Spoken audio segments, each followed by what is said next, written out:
Hello, my friends. Welcome to me, your host, Christian Watson.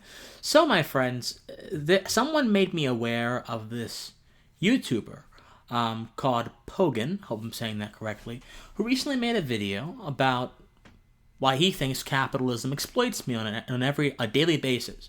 Now, I find that a very interesting thesis, given the fact that my webcam here, my microphone here, my computer here are all products of a genius exercised through the capitalistic medium and voluntarily acquiesced and acquired by me. So I look forward to seeing how Mr. Pogan believes that capitalism corrupts or exploits me. Because, hey, maybe he has good points. I don't know. I think that the sign of a good person, the sign of a open-minded person, the sign of a philosophically attuned person is he or she who shall look at presuppositions and propositions with an open mind and accord them not to their bias but to reason. So let's use the light of reason and shine it brightly on his claims and see how well they handle under scrutiny. Let's see what we have going here. Dear God.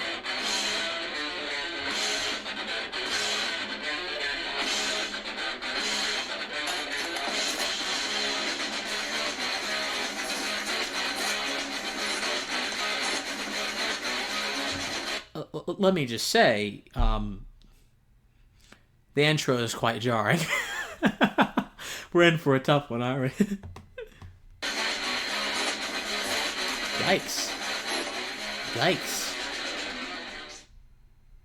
When Marx released his seminal work, Das Kapital, in an unfinished form, and first established his basic critiques of capitalism, one of the central tenets of his position economically was something known as the labor theory of value. In contrast, which has been discredited, disproven, defanged by economists from Friedrich Hayek to economists before him, before this even came up, to Frederick Bastiat. All kind of economists and theorists have taken this on, and it shouldn't. I hope he's not going to say the labor theory of value is why we're being exploited. If so, this is going to be a rather trite analysis, and trite analysis don't necessarily give us anything new or valuable, in my opinion. Subjective theories of value such as marginalism that dominated economic thought during Marx's time and have remained orthodox since, the labor theory of value was a highly... Because just in a realistic sense, value is very hard to make objective. We value different things. Value is an extension of our dynamic human beings, and therefore value itself is dynamic. And our dynamism simply translates into different context, right? So my dynamism remains the same, and it follows me in different contexts. When I go out and I talk to people, my dynamism is following me. When I go out and exchange goods with people, my dynamism is following me. When I go out and create goods for people, i.e. creating these videos for people, my dynamism is following me. These things are extensions of my dynamism. So on an ontological basis, I think Marx is wrong. And if you're about to say... Actually, let's see what he says before I get ahead of myself. Heterodox and contentious theory that attempted to wholly reevaluate the nature of labor and what value constituted in an economy dominated by bourgeois control of laborers who produce tangible... Okay, so he's adopting the metaphor. He's adopting the descriptors now. He's adopting the adjectives now. He's presupposing a few things now. Okay, I think I know what he's going to say. Let's keep going. Goods and services. It consisted of two main pillars. The first, an overall analysis of the capitalist mode of production, posited that value was determined by the amount of socially necessary labor time an unskilled worker required to produce a given good on average, and that the capitalist derived his profit from the extraction of this surplus value that the worker produced. That is to say, any value produced beyond the value necessary for that worker to live and be ready for a subsequent day of work. Okay, the problem with labor theory of value, this is going to be very trite, it's kind of over-explained at this point. It's going to be very trite. The problem is, number one, time is not an objective measure of value. If someone produces for me a syringe by which a vaccine is distributed to me to beat a very deadly virus before it gets to me, and they spent 5 hours on that, why in the world would it matter if someone spent 20 hours on a different vaccine or a different syringe, that is not as effective, that is fragile, that breaks? Time, just for all realistic purposes, is not a very good measure of how valuable something is. I mean, the resources you use are certainly a measure of that, and I think that time kind of plays into that. But again, Marx it had a major error in his thinking there, and the idea that there is this sort of adverse relationship between the laborer and the capitalist. The laborer is the damn capitalist. The laborer is selling their labor to someone else. That is a capitalistic transaction. I really hope this video is not... Let's keep going. The second were a set of predictions regarding capitalism on the macroeconomic scale and the ultimate fate of the system, including now widely accepted stances such as the fact that there is a tendency for the rate of profit to fall in a capitalist system, and over time, among others. A full list of the 11 predictions made by the LTV is as follows. 1. A tendency for the value rate of profit to decline during long wave periods of expansion. 2. The relative immiseration of the proletariat, i.e., an increase in the rate of surplus value. 3. An inherent tendency towards technological change as a secular trend. 4. An increase in the physical ratio of machinery and raw materials to current labor as a secular trend. 5. A secular tendency for technological change to substitute machinery for labor even in capitalist economies which are labor abundant or capital scarce. 6. An inherent conflict between workers and capitalists over the length of the working day. 7. Class conflict over the pace and intensity of labor effort. 8. Periodically recurrent recessions and unemployment. 9.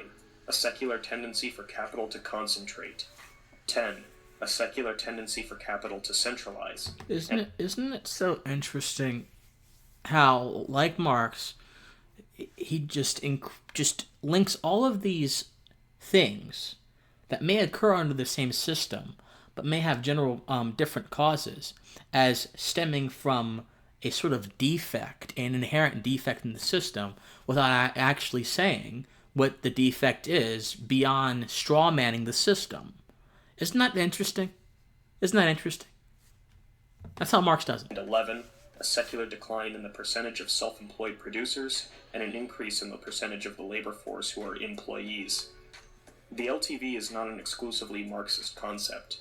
Many of the concepts Marx would employ in his theory were first conceived of by Adam Smith, an ostensibly capitalist scholar. Look, this is correct. Adam Smith is oftentimes read as the father of free market capitalism, proto-free market capitalism, because there were no free markets in Adam Smith's day. They were mercantilism. So Adam Smith is typically read as that. Adam Smith had some pretty radical ideas. Adam Smith believed in the labor theory of value, and there were just some things that Adam Smith was absolutely wrong about. So I'll give this guy that. Adam Smith is read in a way that he shouldn't be read. I agree. Well, he probably doesn't agree with that, but I agree with that. Adam Smith defined value as follows. The word value, it is to be observed, has two different meanings, and sometimes expresses the utility of some particular object, and sometimes the power of purchasing other goods which the possession of that object conveys. The one may be called value in use, the other value in exchange. The things which have the greatest value... Okay, and he's obviously showing pictures of automation here as if it's an evil thing. Again, it's not an evil thing. The factory lines that he's showing have employed millions upon millions of people over the course of their existence. Not only that, it kind of created or lent itself to a different category of workers, the blue-collar workers. That was automation.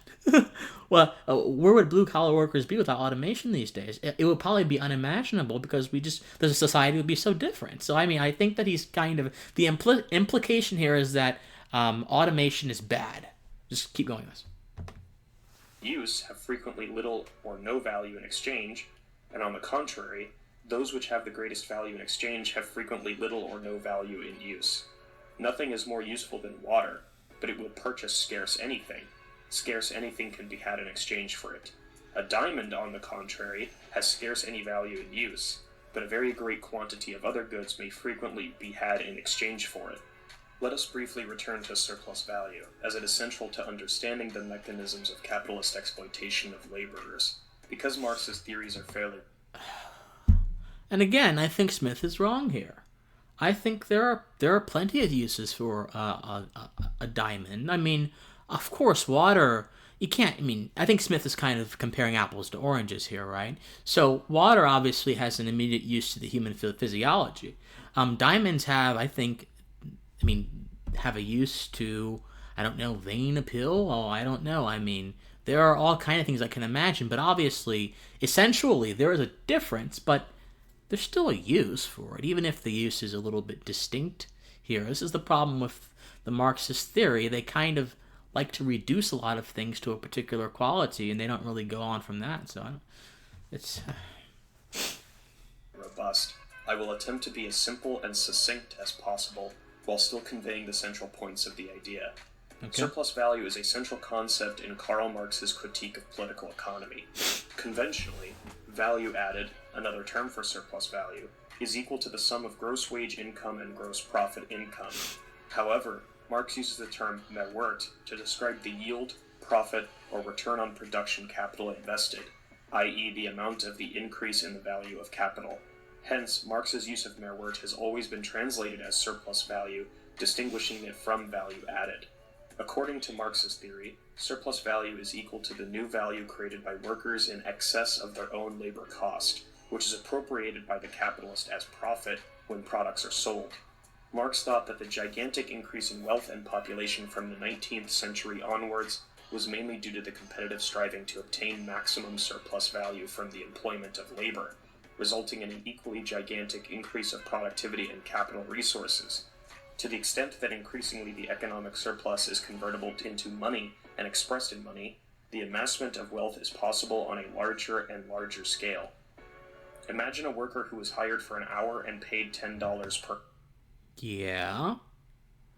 If laborers, especially if they're efficient, can produce a lot of value for the capitalist, and the capitalist can use that to do more things.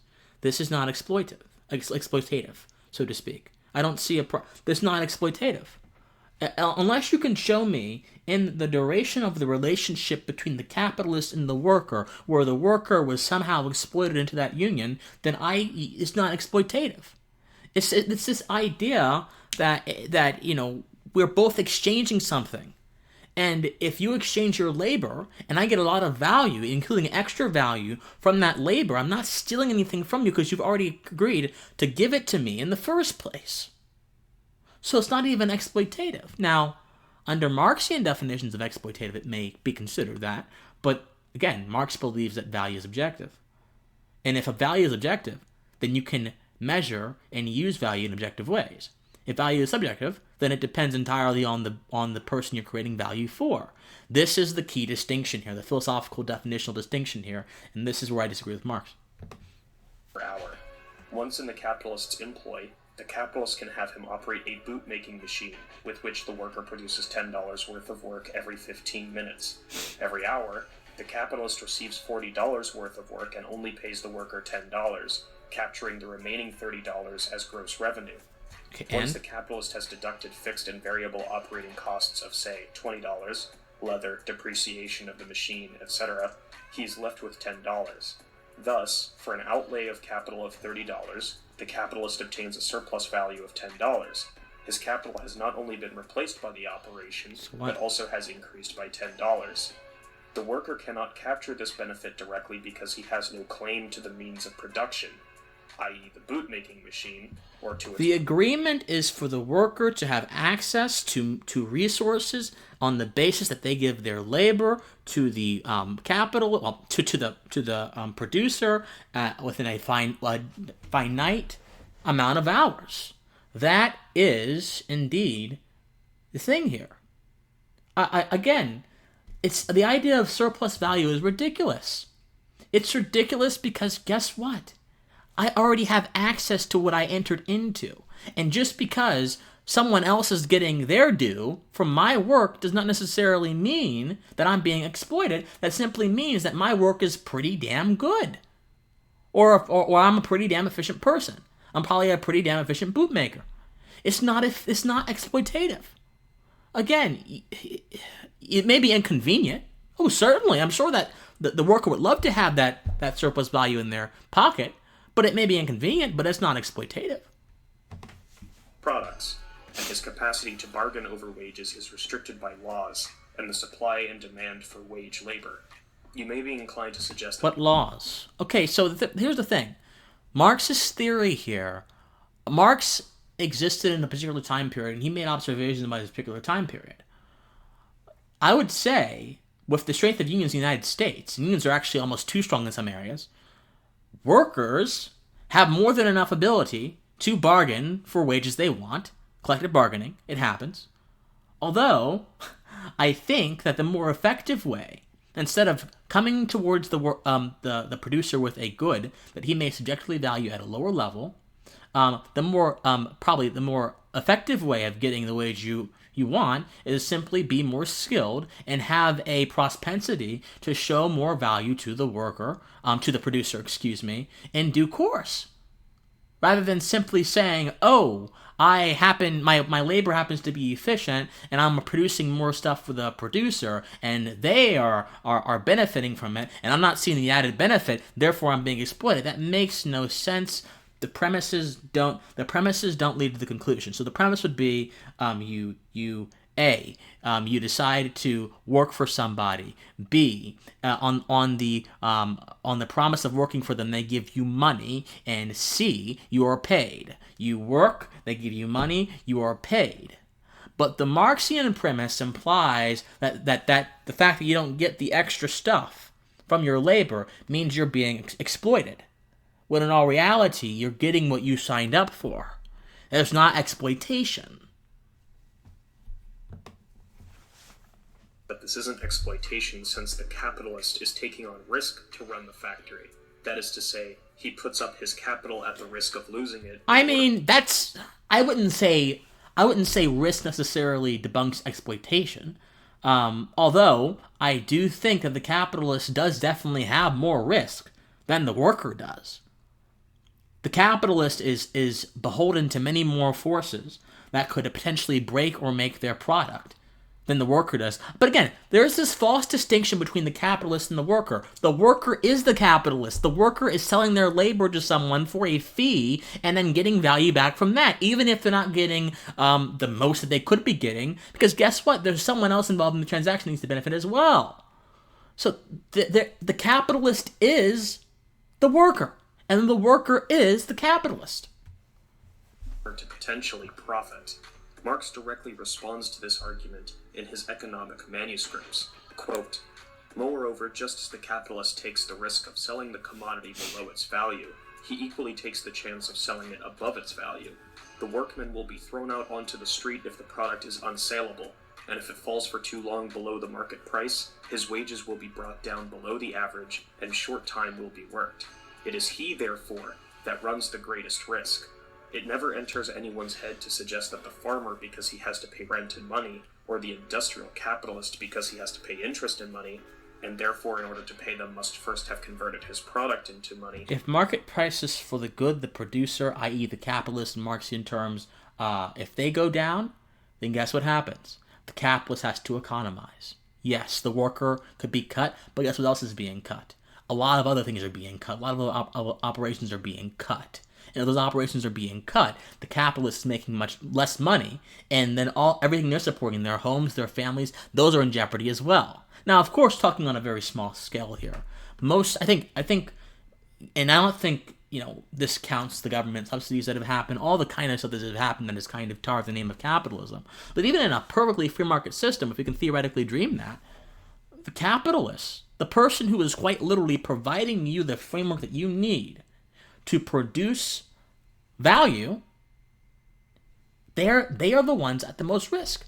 So Marx is wrong again. Is on that account entitled to deduct a part of his rent or his interest. Another common response is to forward the idea that employment within a capitalist system is voluntary. It is. That you are choosing of your own free will to work for a capitalist. Yeah. And thus to suggest that you are being exploited is to suggest that one can opt into exploitation given the option of ending it at any time. No. The argument is you're not being exploited in the first place. The idea that you can opt into something that's not happening is a non sequitur. You see, this is the language games that Marxists play here. You're not opting into something that is not the quality you deem that it to be. I want to argue from first principles. Is a relationship between between a producer and a worker exploitative because the producer may get, according to Marxist theory, accepted to be true, which I'm not entirely sure that it is, but if the producer gets more value than the worker, no, it's not exploitative, because I'm telling you, the worker is still getting the value that they signed up to get. It's not as if they agreed to work for $10 an hour and getting paid $7 an hour. That would be exploitative, I guess. Which would obviously be a contradiction. However, in a capitalist system, it is not entirely accurate to say that workers have the choice to opt out of the capitalist system. Let's first address... No. No. Okay, cool. You see, he goes from a micro scale, talking about the relationship between the employer and the employee. Then he goes to the broader scale of the abstract capitalist system. So he's now moving the goalpost.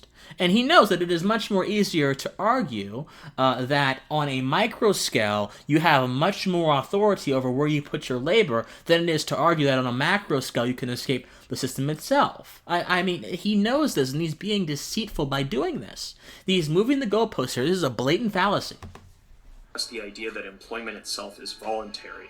Unless you already have capital, or you come from a wealthy family, or you happen to start a successful business, which would itself likely entail exploitation of workers.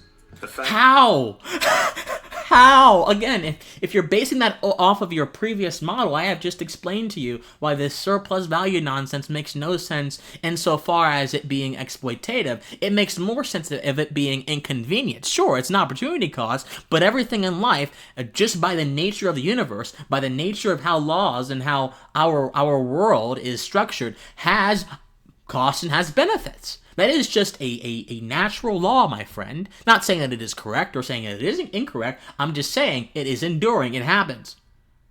So again, it's kind of like a circular reasoning here, right? He's sort of saying, oh, okay, so you can't really say you're not being exploited unless you started a business and exploited your own workers, and therefore you're causing exploitation because you weren't being exploited because you exploited. It's circular, man. It's nonsense. He's jumping. He's making all kind of logical leaps here. It remains that the vast majority of the population will need to engage in wage labor in order to... Okay. Let's go back a little bit. Choice to opt out of the capitalist system. Let's first address the idea that employment itself is voluntary. It is. Unless you already have capital... Okay, employment is voluntary. Unless you already have capital. Go on. Come from a wealthy family, or you happen to start a successful business. Okay. Capital, wealthy family, business. Those are the three conditions under which would itself likely entail exploitation of workers. The fact remains that the vast majority... Okay. Wealthy family, business, capital, those are the three things that are necessary to make sure you're not being exploited or to make sure that this is really voluntary. That's nonsense. Voluntary action is not a matter of material resources. Voluntary action is a matter of volition. Every human being, regardless of their social circumstance, has volition. Every human being, regardless of their social being, has volition. Free will exists. So the voluntarism, the quality of being voluntary, emerges from the fact of human agency, not from who has material resources or not. Because if it emerges from material resources, even under the Marxist idea, then in that case, the worker does not have very much hope, because the worker will almost always have less than a big producer would. Does that mean they're less free? Does that mean they're less able to do things? Well, the Marx argues that if they own the means of production, it would mean something different. But there will always be someone who have more means of production than you do. Unless you're talking about in a broader sense that all the workers own the same thing. But even in that case, the principle still remains the same. So again, this makes no sense to tie agency to material circumstances when agency is a part of our ontology as a human being. Of the population will need to engage in wage labor in order to survive. This already presents a form of coercion. How is it coercive? We're effectively not given the option of not working. You cannot work if you want to. If you don't want to work, you cannot work. There are plenty of people who don't work. They're called the homeless. Now, some don't work because they can't. Others don't work because They don't want to. Others don't work because they have disabilities and they fell on hard times. There are many different reasons as to why folks don't work, but you can easily not work. No one's forcing you to work. This idea that you're being forced into something if it's not convenient for you is nonsense. No one is forcing you to work. If you're saying, well, life is forcing me to work, the world, is not a sentient being. And you should probably only assign qualities that belong to sentient beings, rather than trying to assign qualities that belong to sentient beings to impersonal processes. And I'm sorry, but the world, the cosmos, is an impersonal process that doesn't care about you or I. So again, no one's forcing you to work. This idea that you're being forced or coerced is nonsense. Yes, the world demands certain things of you. This is even true under a Marxist system. To each according to his ability, to each according to his need. Even under the Marxist system, recognizes that the world demands certain things of you. It just doesn't necessarily characterize those things quite well. Further, the type of employment you obtain, as well as your wages and your bargaining power over the capitalist in terms of working conditions, is minimal. If there is a place that, well, first of all, it is very pretentious to suggest that you have the authority to go into someone else's property and tell them how they need to run their business when you are trying to get them to give you their property in exchange for your labor. Think about that. If I go into your house right now and say, hey, okay, the laundry's over there, it's dirty, okay, the sink is kind of full, okay, but you hired me to do a paint job on your walls, what are you going to say? You didn't hire me to be the arbiter of what a fine, aesthetically pleasing house looks like. No, you hired me to do a paint job. Similarly, if you hired me to make hamburgers, why in the world am I going to sit there and critique the corporate structure of McDonald's? When I came to you with my labor, seeking to provide value to you in however minimal way, and you provide value to me by lining my pockets with money.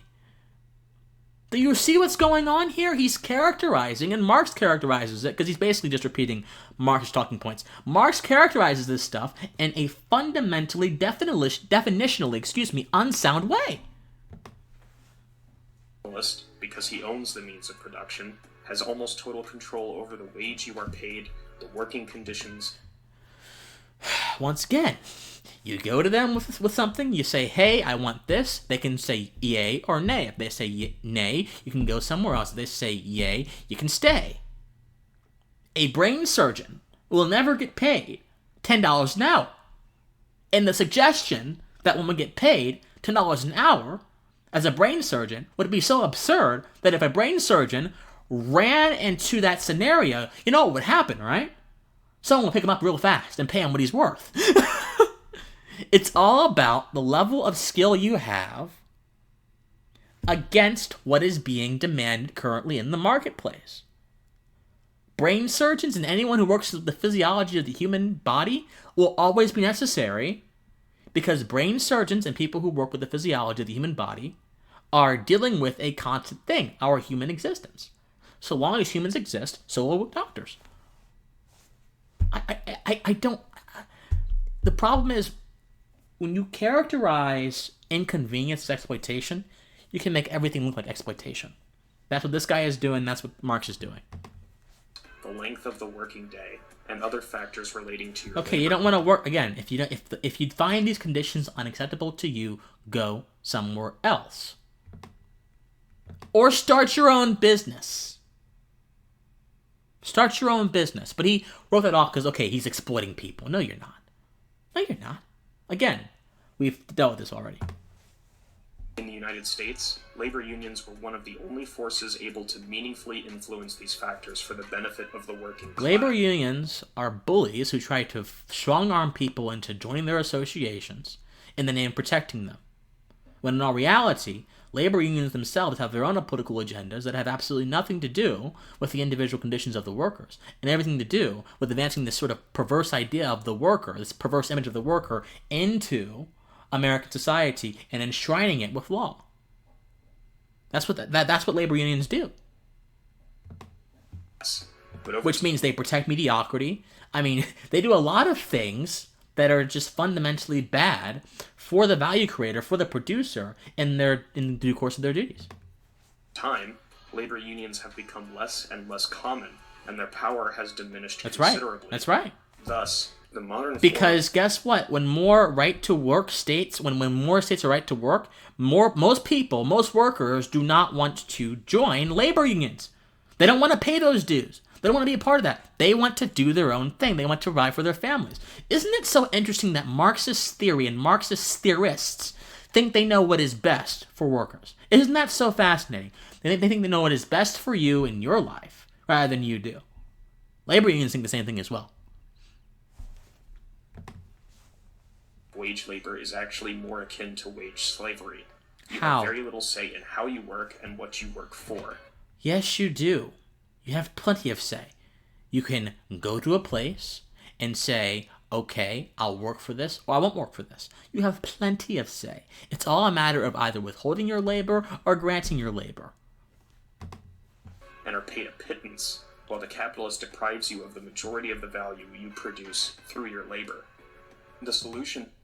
But it's up to the capitalist, the person who is giving you his own value, to decide how much your labor is valued. This is the fundamental distinction we have here. Let's wrap this up. Let's get it over with. Then is not to attempt to reform capitalism, as the system is foundationally exploitative. No, Rather, it's not. The solution is for the workers. And he hasn't shown that. He posed an emaciated idea of exploitation. He posed a inconvenience as exploitation, which is not the case. He posed this idea that sort of exploitation is sort of a ubiquitous aspect of every wage interaction, when in all reality has not really proven that either. He's just proven a sort of, again, it all goes back to the emaciated idea of exploitation. So no, it's not. Class to seize the means of production and establish a society in which economic classes and capital are abolished altogether. This system... These are Marxist talking points. He provided this is my theory. He provided nothing new. You read Das Kapital, you get this. Be a democratic one, where workers have full say over working conditions, the length of You the have working full day, say. and the other factors. Oh, you have full say over all of those things because you can choose to voluntarily or involuntarily assert yourself in any situation. Previously, in common parlance, this system is called socialism. That was a brief summary of how capitalism exploits laborers. If you enjoyed this video, be sure to like, comment, and subscribe. Everything you... Alright, enough of that. Well, again, the guy simply provided basic, baseline Marxist talking points. He believes that exploitation is a ubiquitous factor of almost any interaction that involves two people, one giving you value and the other one working for value. That's not true. He believes that apparently automation is bad, as what I'm seeing from his little graphics there. He believes that labor unions are somehow virtuous. He believes that it is that because you can't live without working or providing value, you're being exploited or forced or coerced, which is not any coherent definition of coercion or being forced into anything, since guess what? There is just a natural fact of life is that you have to do something to get something. Prometheus, the Promethean fire, came to humanity in the mythos, and humanity had to use that kind of Promethean fire to go out and create civilization, or so it says. And in a more realistic sense, you have to barter and trade, we know this since the beginning of time, to get something. You have to exchange to get something. You have to specialize to get something, because guess what? You're not good at everything. You don't know everything. You are not this sort of divine arbiter of what is correct, what is incorrect, what is good, what is not good. Marxism does not recognize the limitations of human knowledge. It presumes, by virtue of your social position, that you must know what is best for everyone else, and that is a falsehood for the reasons I have explained in this video. So I was hoping for something a little bit more compelling, Pogan, but I didn't get it. So that's unfortunate, but I don't think that anything in this video was compelling. Just because you are inconvenienced or supposedly inconvenienced by this surplus value thing does not mean it's exploitative. Just because life compels you to work or compels you to do something that is necessary for your survival, self-preservation, does not mean that this is coercive or exploitative. Just because a person who you walk into their house can tell you how they want their house to be ordered does not mean things are being exploitative. I mean, just because you don't necessarily have authority over other people does not mean you are being exploited, because guess what? You have authority over yourself, and your labor is an extension of your consciousness. Your labor is an extension of your hands. Your labor is an extension of your agency, and all of those things you possess fully in this body here, in this brilliant vessel for genius that you have as a human being fundamentally, and you can use that, take that, and put it somewhere else and stop being bound to the false dichotomy of either being exploited or being revolutionary, which is posed by the false Marxist idea of human nature. Think on it. As always, my friends, I love you, and please, stay pensive. I love you. Oh, before I go, please be sure to support us on Patreon. Patreon.com/officialcwatson. Patreon.com/officialcwatson. I love you. I'll see ya. Stay pensive, guys. Bye.